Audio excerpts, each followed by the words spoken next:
Aksyon Radyo Hataw! Dito lamang sa inyong nangungunang himpilan ng radyo, DWCM, Aksyon Radyo Pangasinan. At ngayon, narito ang inyong program host.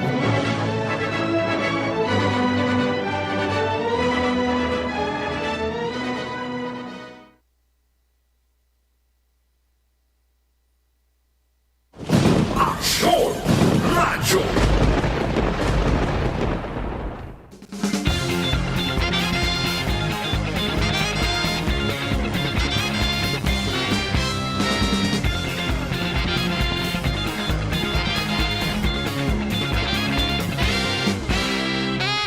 Yo, Max, umaga po sa inyo lahat mga kaibigan, mga ka-aksyon, kapos sa kabalayang kapatid. Magandang umaga po sa inyo lahat mga kaibigan. Magandang umaga Pilipinas, Aksyon Umaga Pangasinan. Welcome na naman po muli sa inyong paboritong programa sa Radyo Bagabanhanian, Aksyon Radyo Hataw.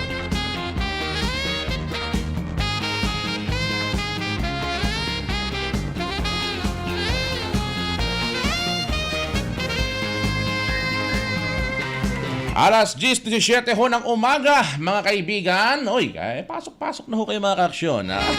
Dahil marami-rami ho tayong pag-uusapan ho ngayong umaga dito sa Aksyon Radyo Hataw po mga kaibigan. At syempre kasama ho ninyo mga kaibigan, wadya sa tuwatan, batabatag yun kaaro, aksyon na hikam da sana pasyon. At sa ating master control, abay nariyan ho mga kaibigan, aksyon at Daniel Hobero pa rin. Kasama po ating mga Aksyon Radyo reporter. Sana po tayo nangangalap po ng mga pinakahuling balita ho ngayong umaga mga kaibigan, mga ka-aksyon. At marami-rami ho tayong mapag-uusapan ho ngayong umaga mga kaibigan. Dahil if you could remember, medyo kahapon ay nagkaroon na nga ho ng meeting ang provincial government ho ng Pangasinan under Governor Pogi Espino. At nagkaroon na ho ng ilang mga pag-uusap para ho dyan sa napipinto. Ika nga na pagpasok ho nitong Omicron variant. Ito'y matapos nga hong kumpirmahin po mga kaibigan ng provincial government ho ng La Union. Kahapon po yan mga ka-aksyon. Na eto nga hong mga nabarkada netong si Gwyneth Chua sa poblasyon Makati noon, nagawi ho riyan. At nagpositibo din po yata sa COVID-19 mga ka-aksyon.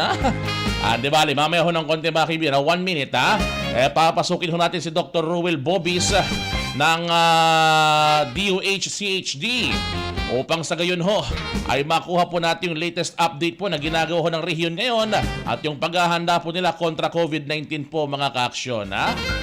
At syempre ho, tayo po nandito rin po mga kaibigan sa Aksyon Radyo Hataw. Text lamang kayo 0922-852-1161.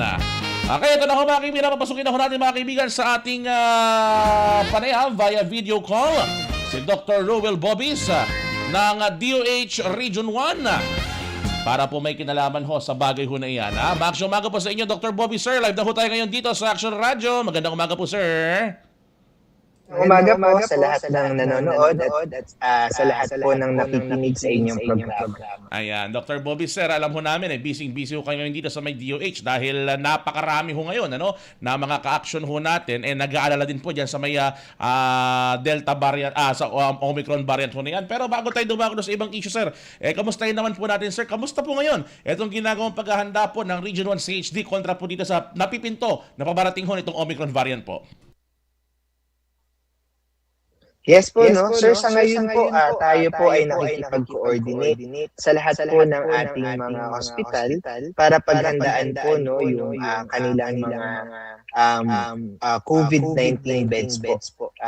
Atin din pong pinag-uusapan yung kahandaan po ng ating mga LGU na pagdating po sa pag-isolate at pagka-quarantine ng mga magkakaroon po ng sintomas for COVID-19. So, kailangan po yung ating mga temporary treatment and monitoring facilities ay nakahanda na po para kung sakali man po meron tayong mga pasyente na magkakaroon po ng COVID-19 symptoms at mangangailangan po ng isolation at quarantine, meron po silang paglalagyan sa ating mga LGUs.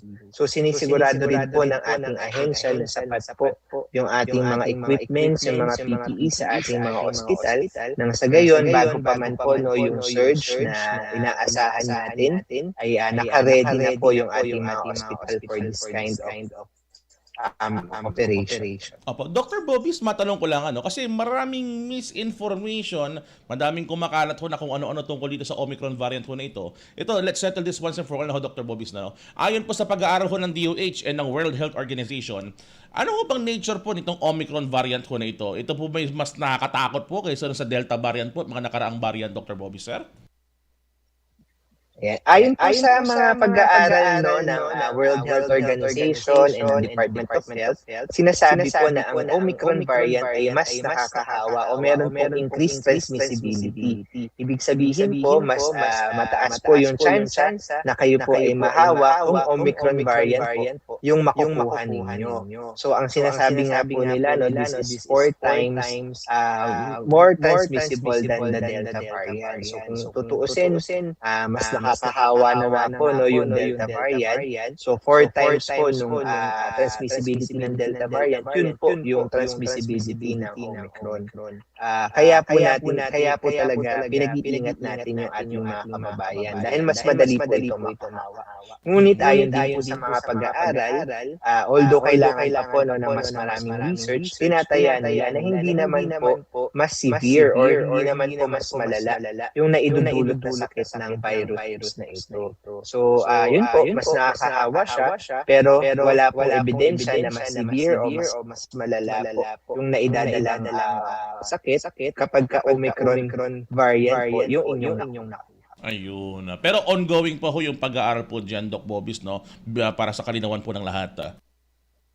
Yes po, tama po kayo. Ongoing po ang pag-aaral ng ating mga scientifico tungkol dun sa severity po ng disease. So, hanggat wala po matibay na ebidensya na ang Omicron ay nagkakaroon po or nagbibigay ng mas malalang sakit, hindi po natin yan maaaring masabi. Sa ngayon, ang ating pong alam ay mas nakakahawa po ito. This is 4 times more transmissible than other variants of concern. Ayun. Okay. Anyway, Dr. Bobis, yabang inamin na rin binuksan na rin po actually ng provincial government ng La Union kahapon yung information, dinisclose na nila na ito mga kaibigan itong si Miss Gwyneth Chua na talagang binabash ngayon online, ay nagpunta rin po dyan sa La Union and eventually nagpositibo po sila. Kuha na rin po tayo ng karagdagang impormasyon para naman po hindi magpanik itong mga ka-action natin sa Region 1. Dr. Bobis, ilan po itong na-infect na nagpunta po dyan sa may Kermit Resort po sa may La Union and taga saan po itong mga to, Dr. Bobby, sir?